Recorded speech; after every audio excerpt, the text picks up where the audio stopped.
Why, hello, friends. Welcome to Andrea Lake 101, the making of a billionaire. We are doing a Fireside Friday with the fantastical, magical, amazing Mr. Brian Berling, our Chief Operations Officer over at Sticker Junkie. Hey, Brian. Hey, everybody. So, last time we did a Fireside Friday with Brian, I was asking Brian questions, but this time he's doing a traditional Fireside Friday and he is interviewing me about the journey with Sticker Junkie so far. And let me tell you guys, he's got some insider knowledge. So I can't wait to hear what these questions are. Brian, can you validate for our friends who are listening today that I do not know what you are going to ask me? No, when we started talking about setting this up, I wrote these questions like 6 months ago. So Oh, no way that you know what is in front of you right now. well then, without further ado, I am turning the mic over to you. You will be leading the charge on this from this point forward. Sounds good. And what better place to start Mhm. than the beginning? So I have been on the team for about a year, a little bit over, Yeah. right? Just had my first anniversary, Happy early anniversary. August, right? So if you could go back Hmm. to the Andrea of my day one, right? Like if you were to have a conversation with yourself on day one of our partnership, Wow. what would surprise that Andrea the most about where we are now? Ooh. I told you you weren't ready. I'm not. I know, right? I know, right? Yeah. All right. Well, I think that this is a difficult question because I'll tell you what, I expected what we have now. I did. I expected us to have a tight, cohesive, well oiled machine. But the degree to which we have set things up into pace, the stuff that we can't show you guys and share with you guys, the way that we approach clients, the way that we treat clients, the internal way that the staff works with each other. I did expect Brian to be able to do that, but I would not have believed with my own two eyes if I could jump into today how high functioning of a team that we have. Okay. So Mhm. expected, not necessarily surprising, Mhm. but happy that it came about as Yes. intended. Yes, and also some of the clients that we have now are the biggest companies in the world, and I did not think that we would land companies that are this big this quick. Sure. Sure. I mean, Mhm. it's always exciting, Yeah, and it's especially the circumstances under which some of these opportunities found their way to us, magic. right? And I'm going to attribute that to just the vibe that we put out there. It seems people want to work with us Yeah. because we're not jerks. We are, right? There's Which is that. such a underappreciated aspect, Yeah, right, of business in general.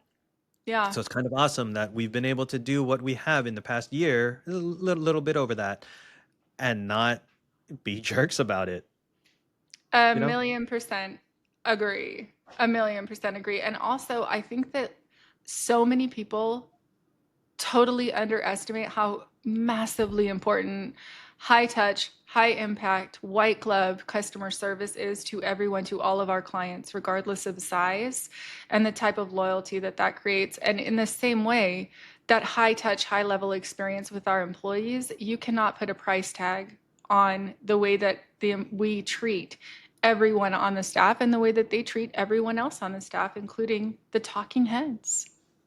Absolutely. Now, I think that's such a strength of ours, right? Yeah. Is that we show that care and concern not just for our customers, Yeah. because that should be obvious. Unfortunately, it's not out in the rest of the world that yes, you treat your Mhm. customers well, they're going to keep coming back. Mhm. But part of that is we need to treat our team well.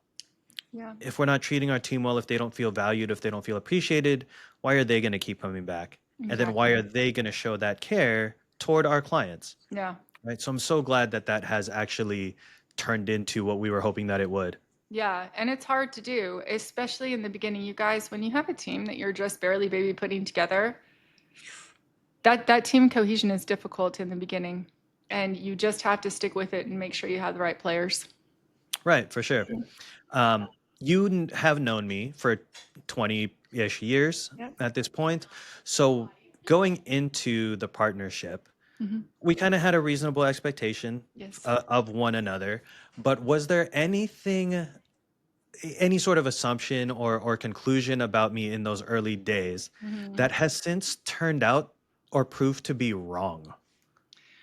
Well, okay, I'm gonna put it this way though. I did not realize how funny you are. Okay.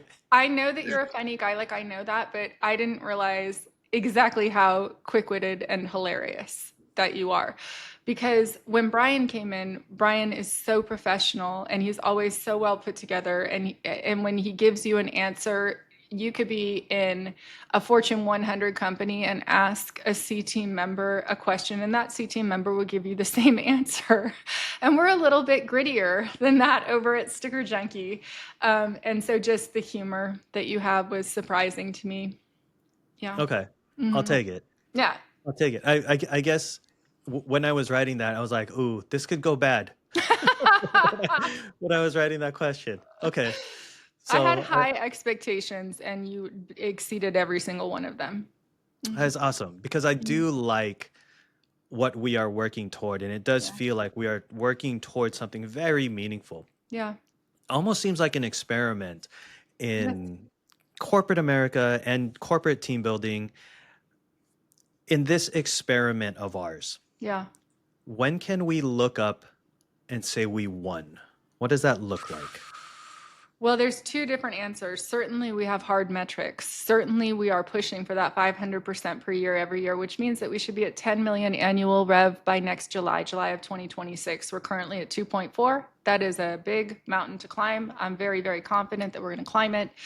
And then the year after that, 50 million, year after that, 250. We talk about this a lot. Those certainly will be wins. But it's also going to be the team cohesion and that just people like working with us. People like working for us. People like being on the team. People like being clients. And when I walk into the Sticker Junkie office, we were talking about this today with our team of like what do we lose per day to just the bullshit and the laughter and the storytelling and people going and getting into a conversation while they're having an extra cup of coffee or snack. We have a really terrific snack section and a really We do. terrific We beverage do. fridge. We really do. All free. um, and that's completely acceptable to us because that's team cohesion. And I was like, you know what we don't have? We don't have people that are just fucking around and playing solitaire on their computer. We have 16 people that are pointed in the same direction, going after the same goal. So winning to me looks like when we are fully staffed and we have hundreds of employees, we have that same cohesive team to scale. That's what winning looks like to me. What does it look like to you, Brian? A lot like what we have now. Yeah. And a lot of it resonates with exactly some of the stuff that you were just saying. That team cohesion, Yeah. right? Where we have people that could be doing anything else with their lives Yeah. because they have the talent and the will and the ability to do so. And yet, Mhm. what they choose to do with that ability, with that skill, is to bring it here, Yeah. right? Like to me, that's winning because Mhm. there's only so much money that you can throw out there. At some point, people stop.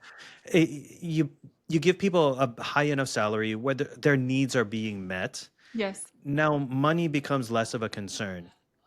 We're Mhm. not at that point yet. No. Wish we could say that we were, but beyond that, right? What Mhm. does it mean then to win and to consistently win? I don't want to just win the Right. once, I want to win forever. And to Mhm. me, that is having the staff, the team that is willing to come in here and give it their all, and Yeah. everybody very motivated and eager to work toward that common purpose, that common goal that we have for them, which Mhm. is creating the best workplace on the planet. Yeah. And let's say maybe in a few years time on multiple planets. There we go. We want to expand through the rest of the solar system and a few others, and even then I want our people to be excited to be coming here. Yeah. at, Absolutely. at the end of the day, stickers then is almost a side effect of Yeah. that, Yeah. right? For sure. To Mhm. me, I think that's what winning looks like. I love it. Awesome. Okay, switching gears a little bit now. Yes. There is a lot of consternation these days, Mhm. particularly within our industry or any other sort of creative industry, the disruption of AI, Yes. right? Making certain roles obsolete. Mhm. Now, in the time that I've been in the professional world, and you as well, we've seen a lot of other technology come and go Yeah, and like arise and also become obsolete in the time that it's out there. So I'm not so scared about it. right. In the time that you have been an entrepreneur, you started your first company at 18, Mhm. what skills have you developed that are now just completely obsolete?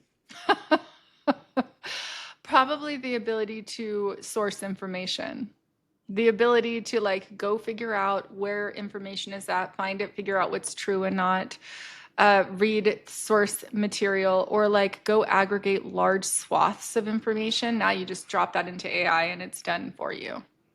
Hmm. So you have been able to, as these skills have become obsolete, Hmm.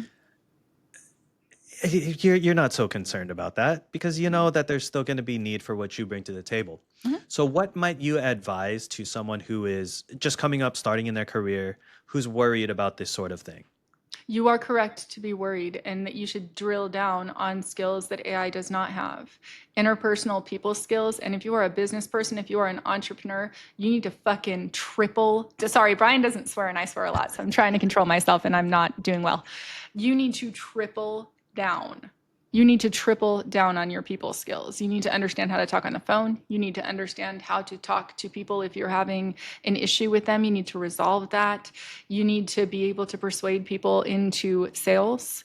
Any high touch, soft people skill is going to separate you, because a lot of people coming up that didn't have to walk in the door of 1,000 different stores to get their first 1,000 sales, you become really good at high touch customer service. And a lot of the biggest mistake that I see people making is transitioning their customer service over to AI. That's the fucking worst idea I have ever heard of in my life. That is a shitty, terrible, horrible idea, because AI is simply not good enough to handle your customer interactions. There is a nuance. Will AI have it someday? Maybe. But we will never transition our customer service over to AI. And we do use AI in some different ways, but we do not replace human beings with AI and Sticker Junkie. Got it. I love that. I love that. When you call our number, it's Wendy or Jenny or Alex that answers the phone, right? Mm-hmm. A human voice within. Yeah, I was about to say within one ring. Sometimes it's two, because Sometimes. sometimes the phone is like across the table or across the room. They actually have to go to it still, Mm-hmm. but otherwise, it's such a undervalued service that we bring, I think. Where Yeah. you're speaking with a human that you can actually express your concerns to, your particular issue. They're not reading off of a script. Mm-hmm. So not just that we want you to feel valued, we value you. Period, right? Like that's not just a line that we say. We want to make sure that you're taken care of. And I do think that that soft skill is going to be a differentiator. That is a A thing that 100%. I believe AI will not be able to replicate.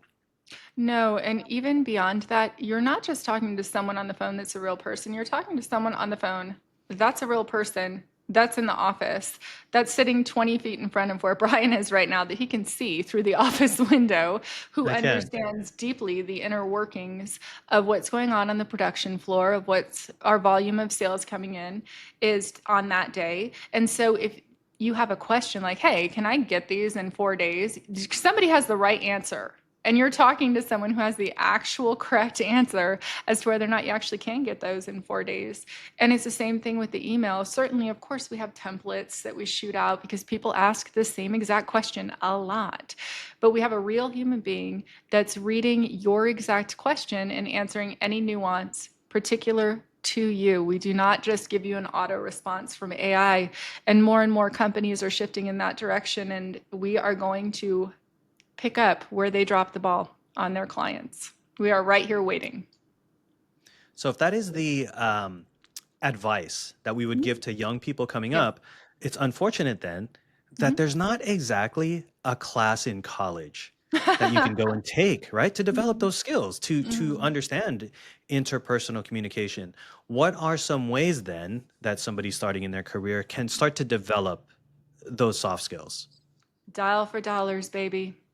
Get out there, walk in the door, talk to human beings, sell them a product, call them up, sell them a product over the phone, schedule a Zoom, sell them a product over Zoom, talk to them. Or before you're even ready to sell a product, go to your target audience and talk to them, see what they're interested in, create a need in the market. If you can fill a missing need in the market, like we have filled a missing need in the market in Sticker Junkie, and I can't say what it is, otherwise I give it away. But when you figure out what the pain point is for your client in whatever industry you're in and you solve that for them, you just won. That's an amazing thing. Now, some people might be daunted. Well, I'm not comfortable doing it, so I'm going to go out there and I'm going to fail at it. Mhm. I'm going to tell young people listening to this, don't worry about failure. You know, our entire education system is built so that you can ace a test, Yep. even if you don't understand the material. Yeah. But I think you build so much understanding through failures and through mistakes that you Yeah. make. Don't be afraid to make those mistakes because you're gonna learn so much from them. Yeah, I've said this before, writing a book called All the Mistakes I'll Never Make Again. Yeah. But I'm glad that I had made those mistakes when I did. Yeah. Yeah. Yeah. And get your mindset on a proper expectation. If you knock on 100 doors and you convert 2 people, perfect. That would be awesome. Yeah. 2% conversion just fine. You'll probably do more like 10 if you're sitting there and talking to somebody, but get your mindset in the right way of like, hey, every single person that tells me no, the faster they tell me no, the more time they saved me. And then I'm going to have an hour-long conversation with the person that tells me yes. And that person might buy $1 million worth of product from you over the course of your relationship with them. And don't think about the next transaction you're doing with a person or closing the first deal. Whenever I have a relationship with somebody in business, I'm thinking about the 100th deal that we're going to do together, or realistically, the 10th or 12th or 15th deal that we do together. Because I keep people in my ecosystem that are in my ecosystem. My friends call me the Warren Buffett of friendship. Oh wow. Yeah. Yes, investing in it and then picking up the returns later. Yeah. Yeah, I read a thing and I wish I could attribute it properly. I know it was in some newsletter that I read Mhm. where if you knew that your 100th or your first sale would come after your 100th call, Yeah. wouldn't you go and make the other 99 as Yep. quickly as you could and Yeah. fail through them as fast as you could so that you could get to that 100th? Hmm. Right? So, yeah, stick with it. Stick with it and then you're going to learn along the way. Yeah. And honestly, even knowing everything that I know, having started as many companies as I had, when I came back into Sticker Junkie that first year, I experienced almost nothing but failure. Almost nothing. People that I had meeting after meeting with, people that I did a huge quantity of client work for, simply never closed the deal for a year. That luckily that time has passed. But just keep going, just keep going. The differentiator of people that make it and people that don't make it, in my estimation, is that a lot of people just stop at some point. You see that cartoon with a little pickaxe, and then there's gold like a razor thin moment away. I see that constantly, constantly in business. Just keep Yeah, going. that grit. I swear I believe it was Angela Duckworth who did a whole TED talk about grit Yeah, being the differentiator. It wasn't intelligence, it 100%. wasn't previous resources, it was grit that showed your highest likelihood for success. A, So a million develop that percent grit agree with that. Yeah, for 100. sure. Yeah. All right, gonna switch gears a little bit here. So in the Filipino culture, which is my ethnic background, we have this concept called utang na loob, which like directly translated means internal debt. So what this represents is like culturally who you are as a person is indebted to those who came before you. Like so for me personally, my parents sacrificed so much coming from a third Yeah. world country um, to come to this country to give me the opportunities that I have had over the years, educationally, professionally, even in my various relationships. I have this internal debt so much to my parents for what they Mhm. sacrificed for me. You know, they didn't Mhm. know English very well when they first came here, but they learned it and then they were able to give me these opportunities. So internally, I feel this massive debt that I want to spend the rest of their lives paying back to them.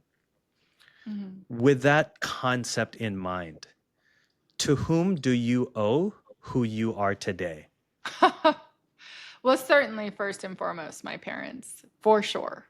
For like 100%. I mean, I grew up so differently than most women my age because I was never told that men and women could do the same thing. I was shown, it was modeled for me. My mom was the only woman in her graduating class with a degree in computer science, which was a very rare degree to get in the late 70s, early 80s, anyways. And I did not realize that that was uncommon for a woman because it was I just didn't hear that messaging like at all. I heard the messaging you can do anything. And then my father was so supportive of me becoming an entrepreneur. So first and foremost then, and then I had just tremendous mentors. I had so many mentors that put time and effort and energy into me. And I know I've shared the story of my main mentors, one of the wealthiest people in the world, one of the best traders in the world, has started multiple $100 million companies, many, and a couple of $1 billion companies. And he took so much time and energy. And because I didn't go to college, he created a literal curriculum for me over the course of my lifetime of thousands and thousands and thousands of books to read so that I would appear highly well educated and be able to truly understand how to negotiate my way through any situation. So with And that, certainly you have your actually parent. all of the employees at every single company I ever worked at too. Yeah. Every Sure, employee I've ever having had. had contributed to all of your successes over the years. Yes. Mhm. Got it.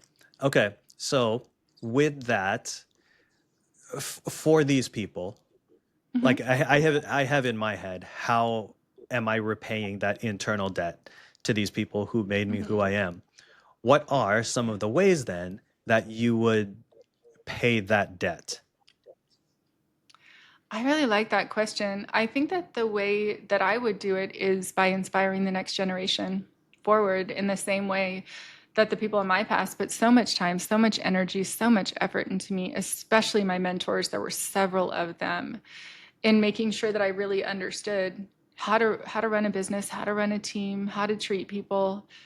And I think that by teaching the next generation of entrepreneurs, it does that. And my team, there's a reason that I teach the financials to everyone on our team at Sticker Junkie. There's also a reason that I've started teaching them about how money works and compounding returns, which I certainly will do more in the future as I have more time.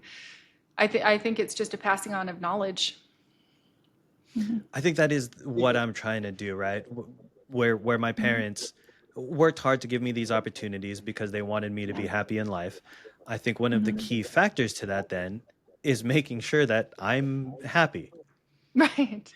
There you go. right? Because they worked so hard, and it would be such a waste for them to not see the fruits of that, Mhm. even if they were to pass, for me to somehow become miserable. Right. So I want to make sure that I feel happy, I feel fulfilled, and the way that I bring that about in my own life is pretty much what you said: is paying it Mhm. forward Mhm. to the next generation, making Mhm. sure that those who are coming up behind me, whatever lives I'm able to impact in a positive way, Mhm. I take the opportunities to do that. Yeah. Whether it's helping them to grow professionally or within their relationship, or helping them find a path educationally, Mhm. right? I feel like that is my way then of building that or repaying some of that debt that I've Mhm. built. So that gets me thinking then, and this is my next question for you: how will you be remembered? So you live your life Ooh. very intentionally. Mhm. You design what you want your life to be, and then you Mhm. go and make that happen. You go and manifest it. You bring it to life. Right. So as you do that, how will you be remembered? What I'm hoping to be remembered by is someone who helped bring wealth equality back to the United States. Somebody that demonstrated, like, hey, look, guys, you actually don't need to pay yourself 271 times your lowest paid employee, which is the average, as Brian shared with me the other day. Simon Simnick shared that in his book. that the CEOs of today make 271 times their lowest paid employee.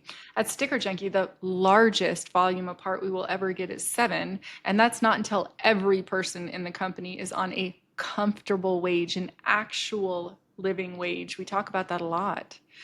And so hopefully that's how I'll be remembered, because as we hit our parameters and we're really coming in with this and we do get our living wage up to an appropriate salary in San Diego County, of course I will start speaking at all these big ass groups that I'm a part of that I talk about all the time. Of course I will main stage TED, and of course I will speak at Summit Series and at YPO and at the World Economic Forum and at the Milken Institute. I'm already talking to all of those places about speaking at some point in the next year or two.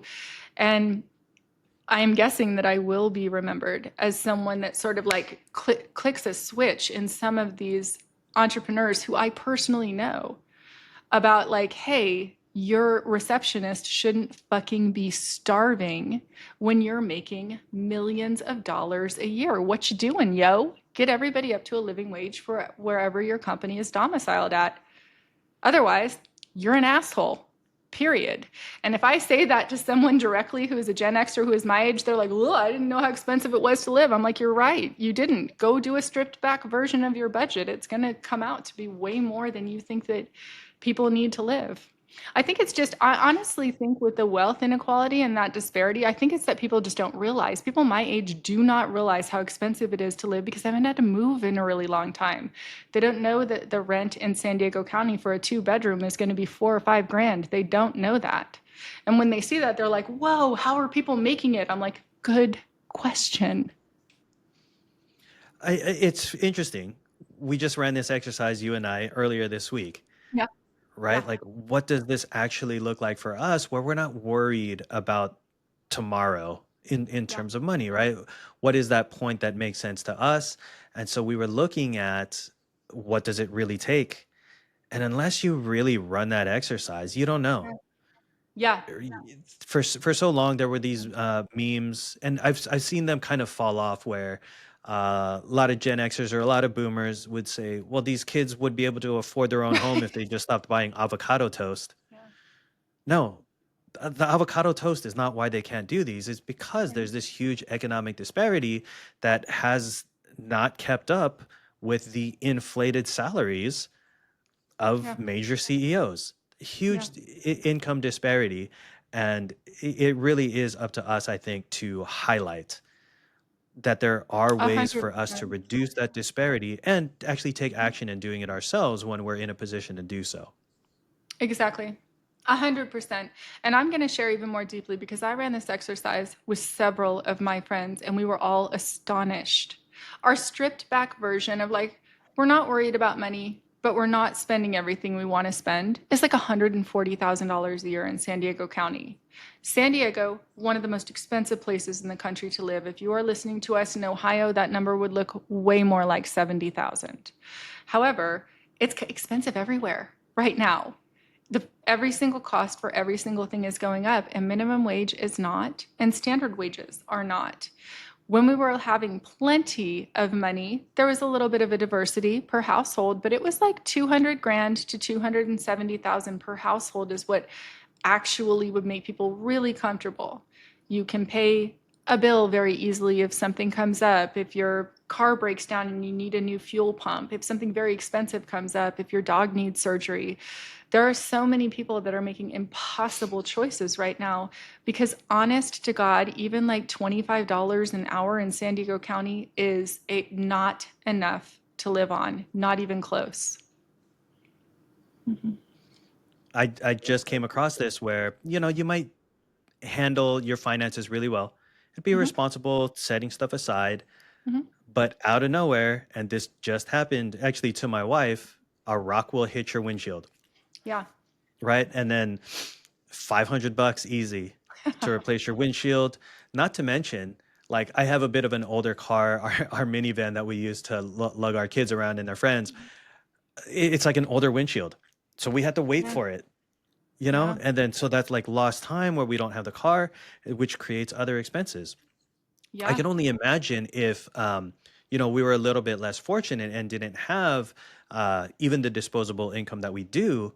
Mhm. as they say, it's really expensive to be poor in this country, It right? is. When you have those unexpected expenses, Yeah. what are you supposed to do? Right. Yeah. So I share that goal with you. One of the things that I would like to be remembered for Hmm. is at least drawing attention to and taking active action to reduce those disparities, Yes. Hmm. Same. to have people actually be able to work hard and be comfortable Hmm. and not go into their retirement years wondering, oh no, do I have to work even more? Yeah. I do advocate. I've seen studies on this where older people do feel actually more rewarded and have more vitality Hmm. when they are actually working, Hmm. even in those older years. Yep. But let them have that choice. They've earned it. Hmm. You know, if we can work toward Yes. at least that as a bare minimum, Hmm. and if we could be remembered for it, I feel like we will have used our time well. Agreed. Agreed. You can tell that Brian and I are incredibly aligned on our values. It's why we make such a great business partnership. And to your I point concur. I about concur. Kat's window, like that same thing happened to me when I was flat broke and Rico had an $800 vet bill. And there are people where that dog's not going to make it because they literally cannot afford that $800 bill. That's the difference between their having heat in the winter and having stuff to eat versus saving that dog. That's a devastating position. And it's just criminal to me that anyone in this country can work 40 hours a week and not comfortably afford to live, and that people have just been truly, truly indoctrinated to believing that that is okay. That was a concerted effort. That has been a concerted effort by billionaires who own the media, who own the algorithms on social media, who own every form of media that you see. It's owned by billionaires who are explaining to you that the problem is not them, it's you. What if you like go into medical debt? Well, how come you couldn't pay that? Get off your lazy ass and work. Are you fucking kidding me? My brother had to stay overnight at the hospital. It was $14,000. Like That's that is crazy. not anybody's fault. And it's just, it's insane. It's insane the mentality that we're at in this country. Let's move on to a little bit of a lighter topic. Okay. For years and years, you did not own a TV, Right. but you were not living in isolation. You were not living under a Right. rock. You still consumed a lot of the media that was out there. What in your life Not was an really. influential movie that like made an impact in your Mm. life? Well, my favorite movie is The Princess Bride, for sure. And, but I don't know that, Solid, yes, solid choice. Solid choice. for sure. But for me, for actual impact, it was books. I think Atlas Shrugged certainly was one of the biggest books that made a humongous impact on my life. And then Ask and It Is Given by Jerry and Esther Hicks. But because I didn't own a television and I wouldn't, and YouTube didn't exist, none of these other sources of media existed. So I wouldn't see movie trailers. And as a result of not seeing movie trailers, I similarly not only did not watch television, I really didn't consume a lot of movies. Almost none, maybe 10 Right, movies in right. 19 years. Yeah. You've since moved away from that. You do have your go-tos, your comfort show. Yep. Um, I Walking know Dead. you're very much into Walking Dead. I know you are a Yep. fan of the prequel series of Dexter. Yes. And any other Oh, recommendations God. out there for, say, young entrepreneurs that are like, man, I don't have a lot of time. What is worth spending my time watching? Ooh. Well, I'm going to tell you particularly why you should watch The Walking Dead. And I don't like any of the spin-off series from The Walking Dead. I am talking about The Walking Dead proper. Sure, I And would it is, agree. yes, it is because it is how we need to be again. It is a stripped back version of everyone just working towards a common goal that is unifying. And to watch people recreate society in the exact way that they want to recreate society. And you see that a lot of different people have a lot of different points of view on that. But it's so interesting to me to see how society might be constructed without the utilization of dollars and just with such a cooperative effort. Because if you don't work together, you are not going to get very far. Mhm. I love that answer because, yeah, that's a lot of. I was actually more a fan of the comic book. I think Sure. those familiar with the show know that I'm very much a comic book guy. Those Um, familiar with Brian are not surprised that he's familiar with the graphic novel. Sure, go ahead. and so, movies, Princess Bride, Mhm. shows, Walking Dead. Yep. You are a huge music fan. Yes. You gave an entire episode of your podcast to one Miss Swift, recently engaged. Congratulations. Congrats. What is a song, specific song that has had an impact in your life? Ooh. So not only did I do a whole episode about Miss Taylor Allison Swift, I also did a whole episode about the Winston House and how some of the biggest musicians in the world played in my house, which was crazy. And so for me, the song that had the most impact, there's going to be two of them. When I first came back into this company, and I didn't really discover Taylor's music until I came back into Sticker Junkie, it was I Can Do It With a Broken Heart. Because when I tell you I broke my own heart, that is the truth. And when she's just like, it doesn't matter. Lights, camera, bitch, smile, even when you want to die. Like, I felt that way a lot. I felt like I wanted to just cry on the floor and I couldn't. I had to set a timer for myself to cry because I didn't have a minute to waste in a day. I would set a timer for 7 minutes and cry for that long and then get up and go hustle and meet with clients and do whatever I had to do. And now, today, in the evolution of this company, is I am looking pretty confidently down the barrel of 500% growth for the next 4 more years because we've already done it 1 year. We're on our way to doing it for a second. It's Who's Afraid of Little Old Me? Again, by Miss Taylor Allison Swift. Okay. Mm-hmm. Very declarative Well, you piece there. should be. You should be. Yeah. Yeah. I mean, I love the idea of perseverance. Mm-hmm. Yeah. Everybody's Yeah. going to have a bad day. And what separates the winners from the losers is the perseverance to show up, right? Yes. Like you need to show up. It's that grit. And we mentioned it a little bit earlier. Mm-hmm. Going gets tough sometimes and you have Yes. to roll with it. Yeah. And radical accountability, the thing that I love, not just about myself, but about you, Brian, and about the rest, especially of our talking head staff and of the managers, is radical accountability. Nobody is blaming someone else for something. You see these CEOs and they're like, you better get your fucking shit together or else. And if you're the CEO, everything is on you. Every single thing within your company is your responsibility to fix in a way that inspires your staff. Everything. And so if you start, you did this and that, even if somebody did do something, you're going to fail. You're going to completely fail if you lose your shit like that on your staff. I do see a lot of, I guess, discipline taking that shape where something goes wrong, and Yeah. then a leader says something like, "Well, I didn't even know that that was happening." Mhm. Well, you Right. have to own that as Well, well. that is a Like, problem. well, why didn't you know that that was happening? Throughout various episodes of this podcast, you have mentioned that the situation that you found yourself in now 2 years ago, at this Yep. point, Mhm. um, was because you weren't looking, you Yes. weren't paying Yeah. attention, right? Mhm. And even that falls under radical ownership. Yes. Yeah. You can't just say I wasn't, Mhm. I, I had no part in that because I didn't know. Right. Well, your part was not knowing. As a leader, whatever happened in your department within your organization, Mhm. you as a leader then need to take that ownership. And not that it's necessarily your fault, but it Mhm. is your responsibility to adjust for it. If Right. this somehow got past my attention in the past, how can I prevent it from ever escaping my attention in the future? And fault is just a waste of time anyway. It's your company, it's your problem. Go fix it. The one thing that is true about Sticker Junkie is it does not exist without me, period, as a company. And so anything that happens in the company comes right down to me.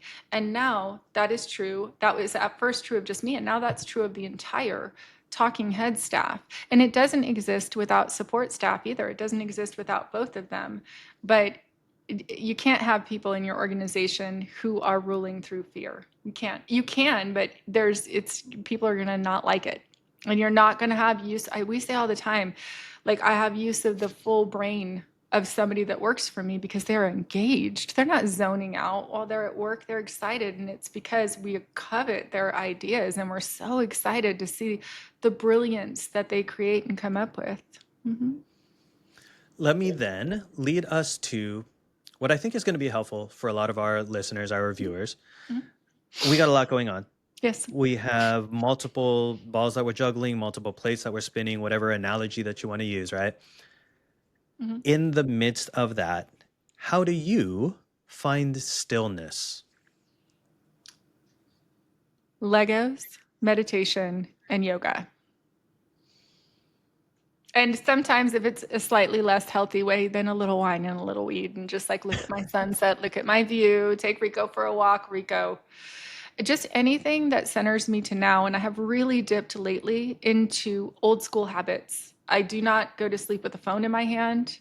I do not start to scroll as soon as I wake up. As a matter of fact, I'm trying to get my social media use down to 0. It's shocking to me how often I find myself in there. I think it's profoundly bad for my mental health to be on social media for me personally. I think it's bad for everybody's mental health because it just Right. amplifies the worst shit. And our brains aren't meant to function that way. I'm not meant to see a proposal and then a reunion of somebody coming home from the military and then the worst political thing and then the most terrible tragedy and then a puppy video all within 25 seconds or 2 minutes. That's our brains don't function that way in a healthy way. What about you? My family is pretty key. Yeah. I've mentioned before, my wife is my best friend. Yeah. And one of my favorite things to do with her is just sit and be quiet. You know, not that I don't want to hear what she has to say or anything like that, right? But You're not. just being in her presence, that is so comforting to me, as Mm-hmm. well as my kids. Even if even if I'm not directly interacting with them, if I'm watching them play together, Mm-hmm. that means so much to me. And then what I'm appreciating more and more is just Mm-hmm. walks. Nice. I Yeah. recently came across a study that said even just walking, if you're getting 0 walking in per day, if Mm-hmm. you up that to even 3,000 steps, which is still pretty minimal, it's Yeah. probably less than 5 minutes of walking, Mm-hmm. then your all cause mortality drops pretty significantly by like 30%. So you are just Wow. walking a little bit more Mm-hmm. will increase your lifespan. Well, I It's love that. pretty significant, right? And then if you could get that up to 10,000, the Mm-hmm. benefits are even exponentially multiplied. So I find that walking, if I can find a half hour throughout the day to just walk, it's and same, no device in my hand, Yeah. right? Because if you're walking through scrolling anyway, now you're not getting the full benefit. Like just be present, appreciate the single act that you are doing, and I'm finding that to be incredibly rewarding. I love that because I'm a huge hiker. I hike every single day that I'm in Sedona and I walk almost every day because I have a dog. And actually really often Brian and I will just like tuck out of the office and take a walk to sort of do all of our chitty chat ideation while we're walking nearby to the office. So I second that hard. And I didn't know it had such a good health benefit, so yes to that. Yeah, I've been in my journey to kind of improve my health and become a little Mhm. bit stronger and eat better, which I've been on probably about 6 months now. I am getting when I am on social media, I'm getting a lot of fitness algorithms, Yeah. and I see a lot of negativity toward Hmm. the act of walking, saying that's not exercise, that's useless. It's not gonna have the most like the biggest dramatic physical impact on you. You know, you're Hmm. not gonna get John Cena buff and huge, right, from Right. walking. But if you're going from 0, right, Hmm. and you're getting very little else, to have that much of a positive impact on your overall like lifespan Hmm. seems worth it, right? Like, why would anybody say anything negative about that? Yeah, Sure, absolutely. you Brian, can do more, but start somewhere. how many push-ups do you do a day, Brian? I'm about 150 at this point. Yeah, me too. Yeah. About 150. No, no, you guys, no, 0. So, please tell our friends on the podcast what you do with the push-ups because it's incredible and we're all very Yeah. inspired.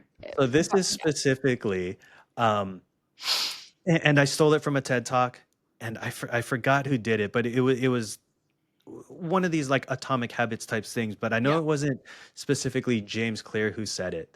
Mhm. But have a trigger to initiate the behavior that you want to see. Mhm. And so I decided my trigger will be every time I pee, every time I go to the bathroom, I go and do push-ups. Right now, that started with like three. Right. It was easy to do three. The barrier to develop the habit was very little. It was a Mhm. very small commitment. So then it got I was very consistent with three. Yeah. And then that went to five and Yeah. then 10. Now 25 every single time. And so you pee about six times a day. Six times 25 is about 150. It So is. it's like I said, it's not gonna turn me into this massive jacked action figure, but it's better than zero. It's pretty great. It's pretty great. Brian's been inspiring all of us at the office with his health journey. I hope so. I also, if at the end of the day, if that's what I'm remembered for, I'll take it. Yeah, I like it. I Yeah. like it. Yeah. Also, thank you for sharing about your marriage because it's so fun to see you and Kat and to see the way that you relate to each other. I love it. I'm personally inspired by your relationship all the time. Mhm. I'm glad to hear that. We Yeah. try our best at it. I'm not going to go and say that it's perfect on every single metric, but in my head, it's the perfect one for me. A thing that I really value Mhm. is mentorship. Yes. Finding somebody who is good at something that I want to be good at and asking them, hey, how do I become good at that thing? Yes. How would you suggest someone find a mentor? Ooh, great question. So, in general, I would say find someone who has done what you want to do that is in a non-competitive space, right? So if somebody wanted Okay. to come take over the sticker world, I probably would not mentor them in doing that because it's direct to my mission. And then the actual exact way that I've approached people that I want to mentor me is I just reach out to them and tell them what I like about them and that I really like to learn XYZ. If they have just a little bit of time, ask for something very small, 10, 15 minutes. Used to be, can I buy you a cup of coffee? People don't really have time for that right now. But do you have 10 or 15 minutes to meet about something incredibly specific? And then, very important, when you go into that, have very hyper focused questions of things that will actually help you to create actionable next steps. And if that person gives you a homework assignment, because my personal mentor gave me 14 books to read and then gave me a deadline, read these 14 books within the next 6 weeks. And I immediately ordered all 14 books. I read all of them within 4 weeks. And I was going back and rereading and really making sure that I understood everything. And he's obviously an incredibly, incredibly profoundly successful guy, but he's also really private. Not a lot of people knew who he was. But many people had asked him this question over the years and had asked him to mentor them. And zero of them, zero besides myself, read the 14 books. And I was like, what? And I didn't ask him for him to mentor me in this particular case. He just told me, he just gave me this assignment. So when somebody wants me to mentor them, I give them an assignment that is hard. And to date, exactly two people have done what I told them to do. And I mentored both of them because it's hard. Yeah. And then obviously send follow-up thank yous, value their time, don't go long. And at the end of it, say, hey, would it be okay if we got on another call again? And then on about the third or fourth call, be like, you really have become a mentor to me. I actually didn't say in the beginning, I want you to be my mentor until there was already an established relationship because I don't want to scare him off. What about you, Brian? A lot of the same. I Mhm. feel find that person that has accomplished something that you would like to do as well. Yeah. Find somebody who is good in their craft. I didn't include the caveat of non-competitive. Yeah. Right. Sure. I don't want somebody to put me out of business, and I definitely don't want to hand them the shovel to dig that grave for me. But on the Yeah. other hand, what I have found, and the reason I value mentorship is I learn more about myself and Mhm. whatever the subject is that we're going over. So a few people Mm. here have asked me to help them with leadership, Yeah. to help develop those aspects of themselves. And what I'm realizing is having the opportunity for me to articulate it, to put it into words for them, Yeah. gives me that deeper understanding. Yes. Right. So when there are a lot of young people who reach out and ask me, hey, can you help me within this or that field? I'm Mhm. eager to take those on. I Yeah. don't see it as a money making opportunity. Well, sure, if you pay me for the time, Right. I never want to look at it like that. If somebody's Mhm. eager to improve themselves, um, the only thing that I ask is, well, then help somebody else do the same. Yeah. Right? Move that on. And then if somebody gives you that homework assignment, tells you to go and read those 14 books, don't take the shortcut and ask AI to just give you the summary. Yeah. No, read the books. You will be Mhm. better for it. There's a reason Mhm. that that person who has accomplished those things is Right. recommending those books to you. They Mhm. didn't take the shortcut, so neither should you when they give you that homework. Like do that legwork because there's a reason that they're giving it to you. 100%. Well, thank you so much, Brian. And I'm actually going to expand just a little bit on this. Brian and I have taken a lot of time in this company to make sure that we have the right team. And so, as we had extra money available in our budget, we set it up so that Brian can just take a different person to lunch like a few times a week and really help people who are asking for it develop their leadership skills within the company. Because when you're in a scaling company, you can write your own ticket for what happens next. Like if somebody expresses, like Michi was saying, oh, I want to learn how to code again, we're like, sure, figure out if there's a course you want to take, if there's something you want to do, if it's just time that you need to do research, let's do that. And I almost can't express how valuable it is to internally build up your team that way. And I know that you carry that through your whole life and everybody within your community. And I love that. Hmm. I Cool. think one of those things that is of value to us is there might be some other entrepreneurs, other business owners out there that say, well, it costs me money to train this person. Like I need them to be a graphic designer. Why am I going to teach them coding? Hmm. I absolutely look at it the other way. It's absolutely a benefit to your company. The more skills, the more hats that your people are able to wear, the more problems that they can solve for you, your initial out of pocket expense right now, that's going to return multiples Hmm. by the time, over the long term, not just in that one person is going to feel valued and supported and have those skills. Yeah. The rest of your team is going to see how much you support them as well, and they're going to be eager to grow in those different ways too. 100%. Well, thanks for coming on Fireside Friday this week, Brian. I really appreciate having you, and thanks for becoming my business partner in Sticker Junkie. Well Happy to done. do it. Planning to do it for a long time. Same, same, same. All right, guys, we will see you next week on Andrea Lake 101, The Making of a Billionaire. I believe that we will be doing a Sticker Wars episode. Take care. Bye, everybody.